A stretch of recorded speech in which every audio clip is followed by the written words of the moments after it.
Hello everyone, welcome back to the Logging In channel. Today for this episode of Logging In, I will guide you through the process of how to log in into the Wells Fargo mortgage account. Now keep watching the video till the very end and learn to how you can do it. Now for that, first of all, you need to open the bank web page on the browser.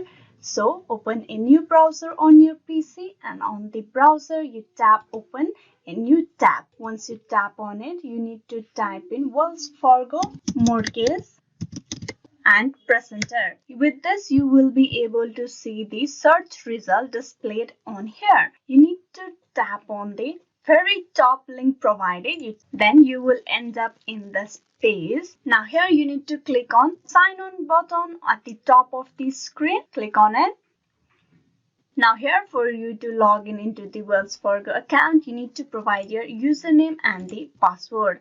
Once you provide the username and password, you will be able to log in into your account. And once you provide your username and password, you need to click on sign on. And with this, you will be able to log in into your account. You can click on this eye icon on the side to double check your password. In case you don't remember your username, you can click on the find your username link at the bottom of the screen over here. Similarly, if you do not remember your password, click on create a new password link right next to find your username link. You will be able to recreate a new password once you follow the instruction provided by the bank. Hope this video was useful on how you can log in into the Wells Fargo mortgage account. Please like and subscribe the Logging In channel, and also don't forget to click on bell icon. Thank you.